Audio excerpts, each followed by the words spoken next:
말씀 듣기 전에 옆에 계신 분들과 한번 인사하겠습니다. 큰 은혜 받으시기 바랍니다. 인사합시다. 큰 은혜 받으시기 바랍니다. 오늘 본문을 바탕으로 다시 사랑으로 라는 제목으로 하나님 말씀 전하도록 하겠습니다. 요즘 들어서 저는 TV를 잘 보지는 못하지만 again이라는 그러한 이제 표현이 들어간 프로그램들이 있는 것 같습니다. 작년에 Sing Again이라는 오디션 프로그램이 큰 인기가 이슈가 되었죠. 저는 잘 몰랐는데 그 이제 우승한 사람이 우리 통합 측 교단의 아주 유명한 목사님 아들이라는 얘기를 듣고 와 신기하다 그렇게 이제 찾아보고 했던 그런 기억이 납니다. 그걸 따라해서 그런지 우리 교단에서도 총싱 어게인이라는 그런 이벤트로 그런 좀 복음성가 그런 이제 대회를 가졌던 걸로 제가 기사를 보았고요. 또 비긴 어게인 이런 음악 프로그램도 있는 것 같습니다. 뽕짱망조에서 잘 모르겠다 이런 분 계십니까? 그래서 저는 오늘 다시 사랑으로 love again이라고 할 수도 있겠지만 다시 사랑으로 라는 제목으로 함께 하나님 말씀을 나누고자 합니다. again이라는 표현이 들어간 것은 아마도 코로나 때문에 그렇죠? 여러 가지로 위축되어 있으니까 침체를 하게 되니까 다시 힘을 내자. 그래서 우리 교단에서도 다시 기도하자. 그래서 prayer again 이렇게 행사를 진행하기도 했거든요. 지금 사도 요한은 우리가 오늘 다시 사랑으로라고 보는 것은 단순한 이유입니다. 사도 요한이 다시 한번 사랑을, 형제 사랑이라는 주제를 우리에게 가지고 오고 있기 때문입니다. 오늘 본문을 읽으시면서 여러분 아주 익숙한 한 표현, 한 문구를 발견하셨을 텐데요. 무엇입니까?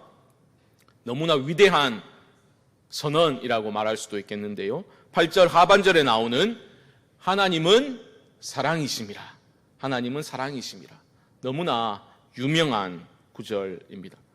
많은 교회 아마 강대상 앞에 지금 저희 70주년 기념 문구 때문에 가려져 있지만 강대상 앞에다가 하나님은 사랑이시라. God is love. 그렇게 앞에 새겨놓기도 합니다. 우리 교회 앞에는 뭐가 새겨져 있는지 아십니까, 여러분? Live out God's kingdom. 하나님 나라를 살아내라. 아마 우리 교회만 있지 않을까 그렇게 생각을 해봅니다만은 어쨌든 지금 하나님은 사랑이시라. 하나님은 사랑이심이라.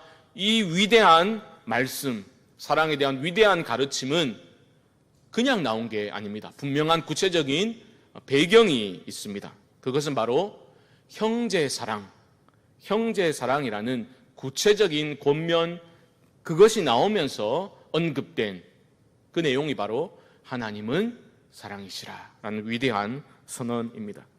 이것은 너무나 중요한 주제이기 때문에 2장에도 나왔고 3장에도 나왔는데 또다시 4장에도 형제 사랑에 대해서 사도 요한은 우리에게 가르침을 주고 있습니다.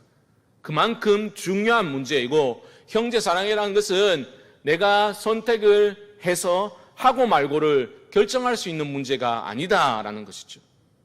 신앙의 필수적인 요소가 바로 형제 사랑이다라는 것입니다. 본질적인 것입니다.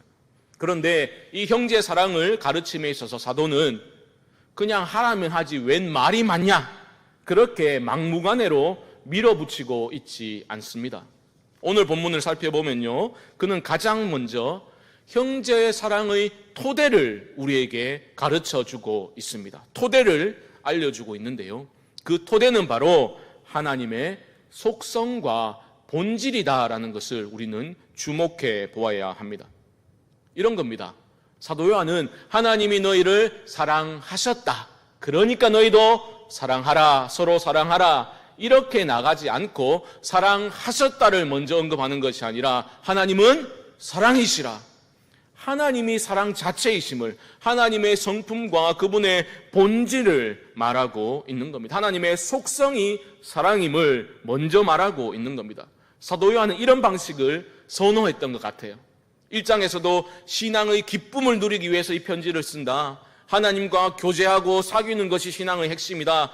그러므로 착하게 살아라 라고 말하는 것이 아니라 갑자기 하나님은 빛이시라 선언을 하고 있죠. 하나님은 빛이시라. 마찬가지로 오늘 본문에서는 하나님은 사랑이심이라 먼저 선포하고 있습니다. 하나님이 사랑이기 때문에, 하나님의 속성과 본질이 사랑이기 때문에 거기에서 우리는 세 가지 우리가 서로를 사랑해야 될 이유를 발견할 수 있습니다. 첫 번째는 오늘 본문에 나오는 것처럼 하나님은, 그 사랑은 하나님께 속한 것이기 때문에 우리가 서로를 사랑해야 됩니다. 왜 그런가? 우리가 앞에서도 여러 차례 확인하였던 것처럼 우리가 하나님의 자녀라면, 우리가 빛 가운데 거하는 하나님의 자녀라면, 하나님께 속한 자라면 사랑을 하게 된다. 왜요? 사랑은 하나님께 속한 것이기 때문입니다. 이것이 첫 번째 이유이고요. 두 번째 이유와도 밀접히 연결되어 있습니다. 7절 하반절에 보시면 이렇게 말하고 있지요. 사랑하는 자마다 하나님으로부터 나서라고 말합니다. 첫 번째 이유와 연결되죠. 하나님으로부터 난, 사랑의 하나님 아버지로부터 난 자녀라면 그 아버지를 닮아서 사랑을 실천할 수밖에 없다라고 사도는 지금 말하고 있는 겁니다. 우리는 이런 생각할 때가 있죠. 아이고, 안 믿는 사람도 우리보다 훨씬 더 사랑하더라. 하지만 지금 사도가 말하는 것은 그런 일반적인 사랑을 말하고 있지 않습니다. 그리스도인, 서로 지체된 자들을 사랑하는 그 사랑을 말하고 있고, 물론 그런 일반적인 사랑에 있어서 마저도 하나님이 보여주신 그 사랑을 실천하려면 반드시 하나님의 자녀여야 한다라고 우리에게 말하고 있는 거예요. 하나님처럼 사랑할 수 있는 사람들은 여러분들입니다. 하나님의 사랑을 입은 자들만이 그 사랑을 실천할 수 있는 가능성이 있고 능력을 부여받을 수 있는 겁니다. 내가 그렇게 살지 못한다고 해서, 우리의 현실이 암울하다고 해서 그 말씀을 기준으로 삼지 않고 말씀하는 바를 하향평준화시키면 안 되는 겁니다. 사랑하는 성도 여러분, 여러분이 하나님의 사랑을 입은 자들임을 분명히 기억하시고, 하나님께서 우리를 그 영광과 거룩의 자리까지 인도해 가실 것임을 확신하시고, 우리도 그 사랑을 실천할 수 있게 되기를 주님의 이름으로 축복합니다.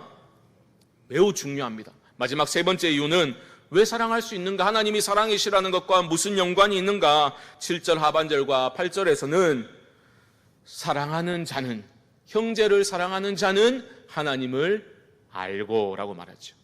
형제를 사랑하지 않는 자는 하나님을 모른다라는 말입니다. 영적인 지식과 관련이 되어 있는 것입니다.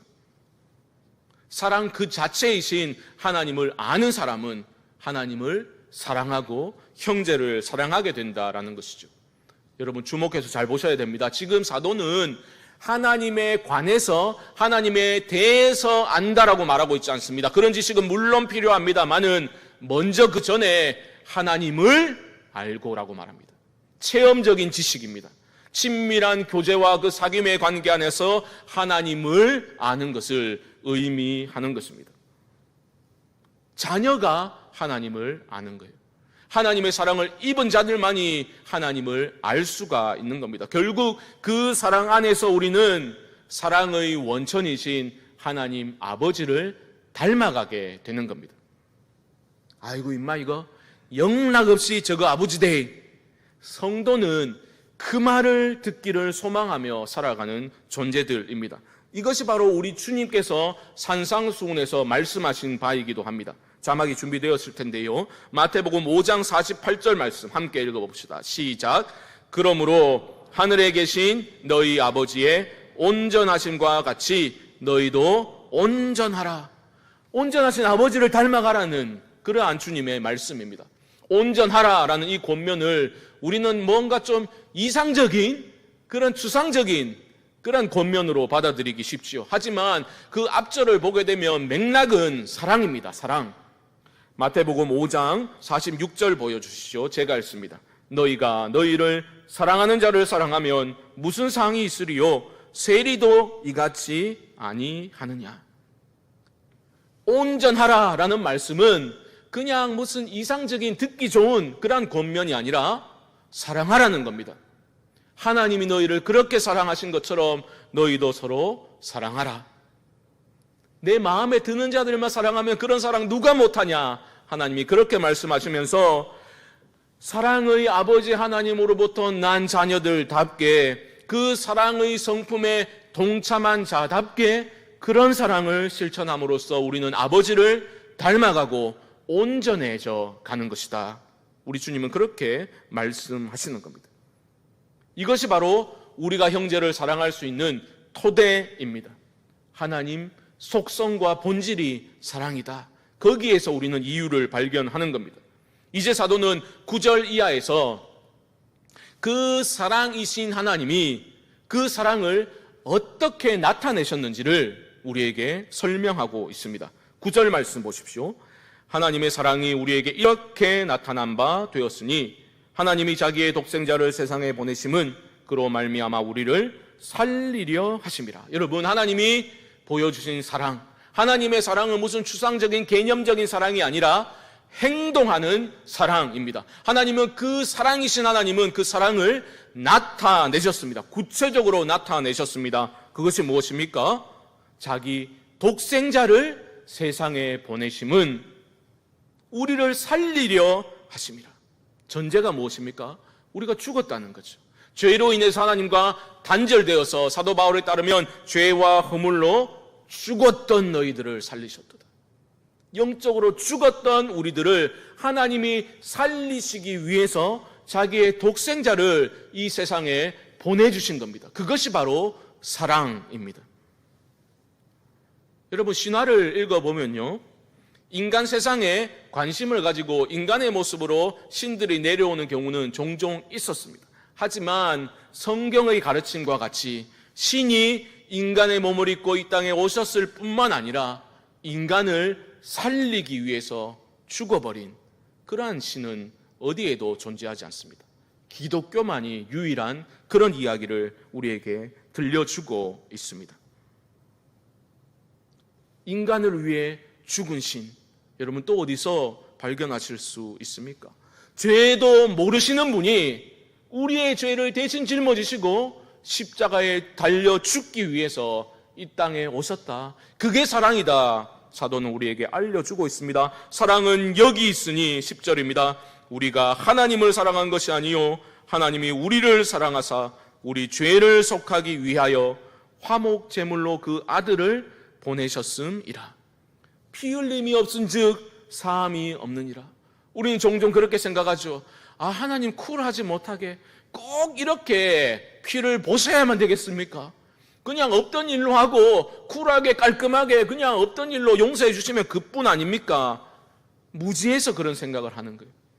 온전한 사랑은 정의를 배제하지 않습니다. 정의와 공의를 배제하지 않습니다. 우리 하나님이 잔인한 피를 보기를 좋아하는 잔인한 신이라서, 아니면 속이 좁아 터진 편협한 신이라서 그렇게 피를 요구하시는 것이 아닙니다. 하나님은 온전하신 분이시고 온전함은 정의와 사랑 모두를 완벽하게 이루어야 하는 겁니다. 정의의 측면은 이런 거죠.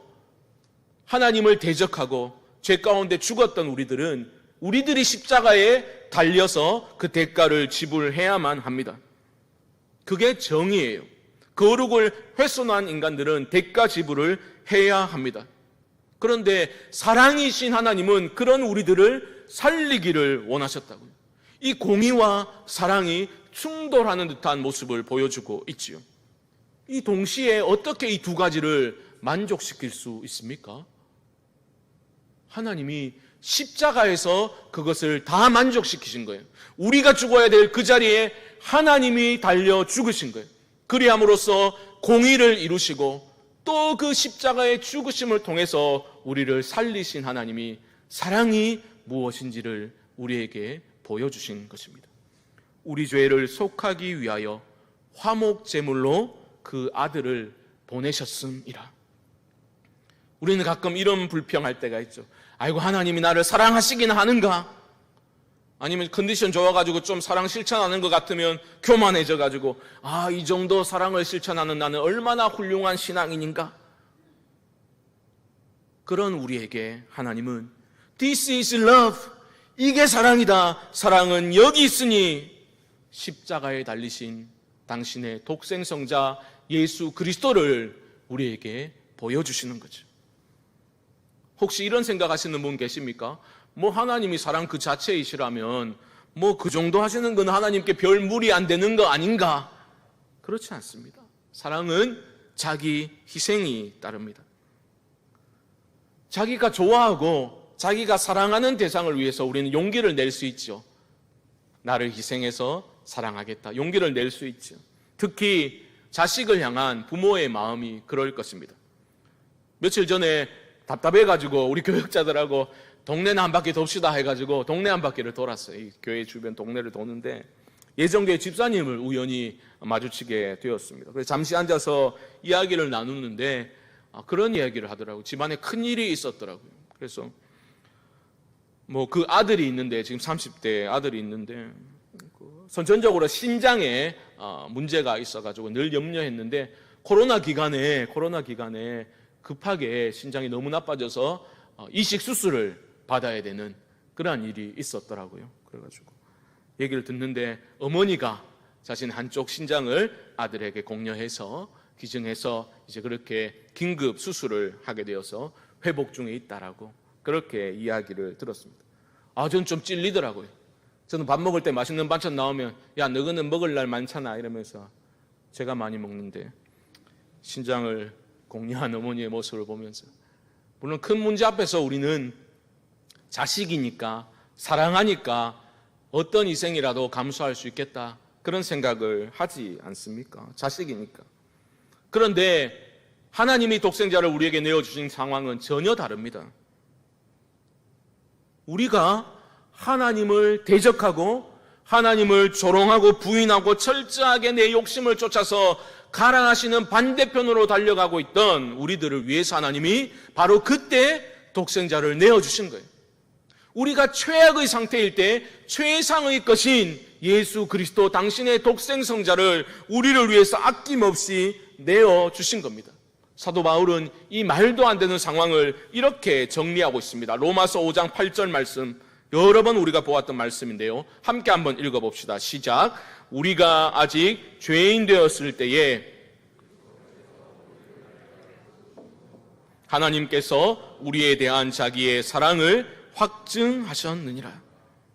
잘 보셔야 됩니다. 우리가 좀 바르게 살아보려고 하나님을 알고자 하는 그런 구도자의 심정을 가지고 있을 때 하나님이 사랑하신 게 아닙니다.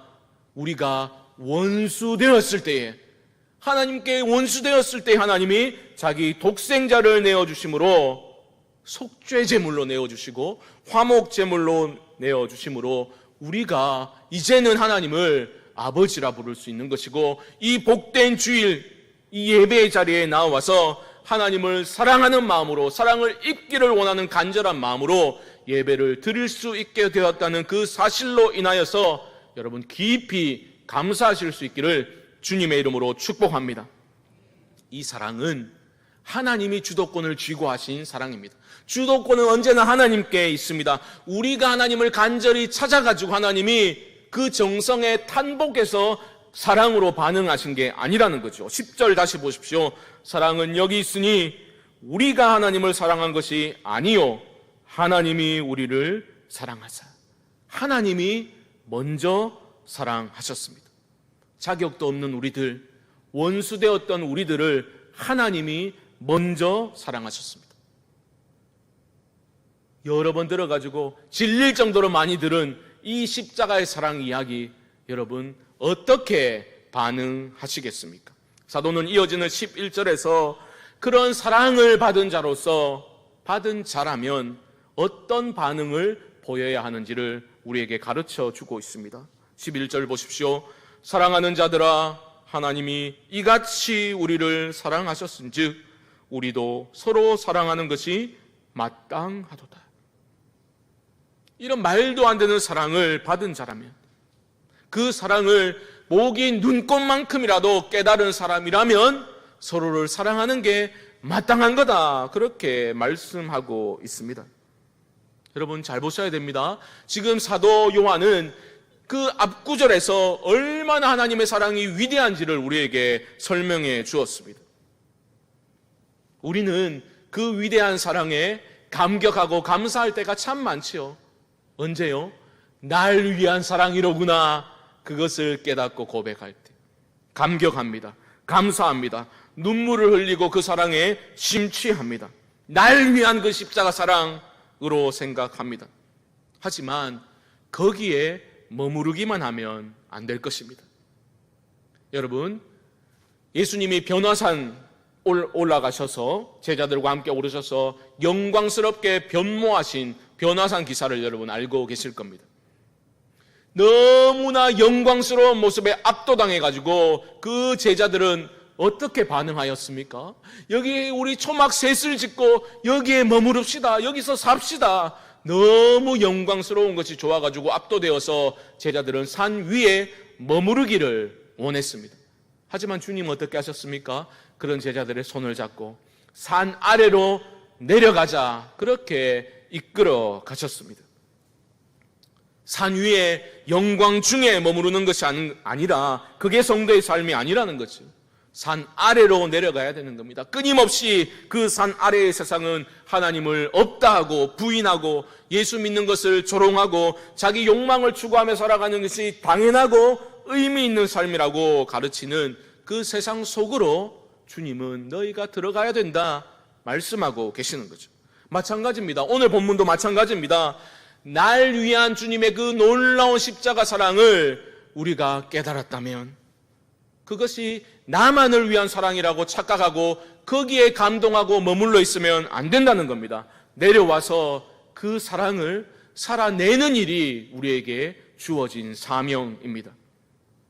날 위한 그 사랑에 감사하고 감동하고 머무르는 것이 아니라 그 사랑을 나 또한 실천하며 살아가는 것이 성도의 사명이다라는 것이죠. 여러분, 세상은 이런 사랑을 모릅니다. 가인 라인에 서 있는 아벨을 죽였던 미워했던 그 가인이 했던 말이 무엇입니까? 세상의 귀결은 이렇게 되는 겁니다. 내가 내 아우를 지키는 자니까. 겉으로는 고상하게 행동하고 이타주의적인 삶을 사는 것 같아도 귀결은 이거예요. 이게 세상의 소리입니다. 내가 내 아우를 지키는 자니까. 그게 세상의 이치입니다.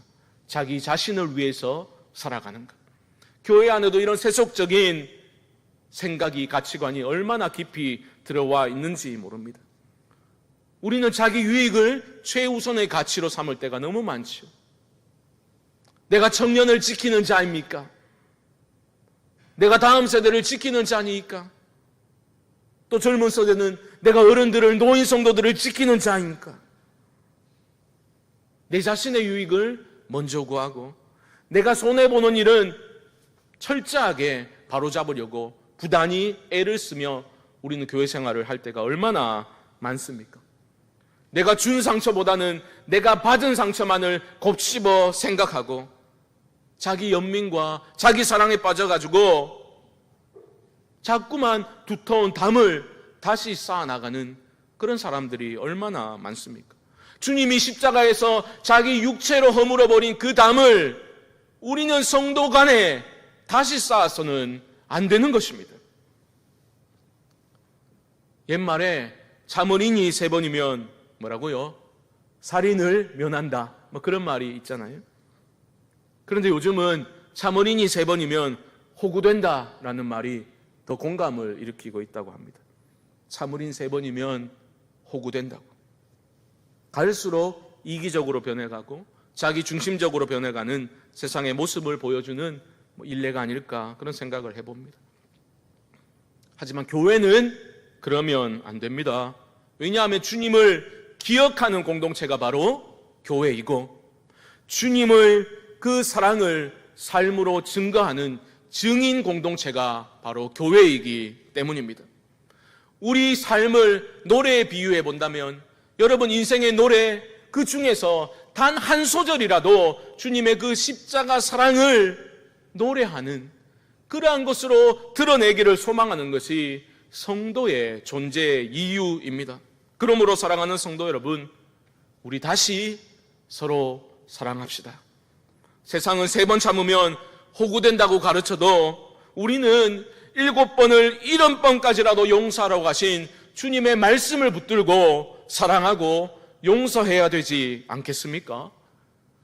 어떤 사람의 그 행동과 말만을 보지 말고 그 행동과 말 이면에 감추어진 그 존재 자체를, 어쩌면 상처받고 두려움 가운데 떨고 있는 그 존재 자체를, 그리고 그럼에도 불구하고 그 가운데 깃들여져 있는 하나님의 형상을 우리가 서로 바라보기 위해서 노력해야 되지 않겠습니까? 용납의 깊이가 신앙의 깊이입니다. 내가 가진 사랑이 아니라 내가 받은 그 주님의 십자가 사랑을 힘입어서 진정으로 우리가 서로를 용서하고 사랑할 수 있기를 바랍니다. 그런 사랑을 실천할 때 내가 하나님의 자녀로구나, 우리는 더 강한 확신을 하게 될 것이고, 우리가 그런 사랑을 실천함으로써 조금씩 온전하신 하나님 아버지를 닮아가는 그러한 영광스러운 변화가 일어나게 될 것입니다. 포기하지 마시고 과거에 머물러 계시지도 마시고 우리가 주님의 그 사랑을 다시 한번 깊이 체험하고 기억하면서 다시 사랑하는 이 복된 일에, 이 영광스러운 일에 우리 모두가 기쁨으로 동참하고 순종하실 수 있게 되기를 주님의 이름으로 간절히 축원드립니다.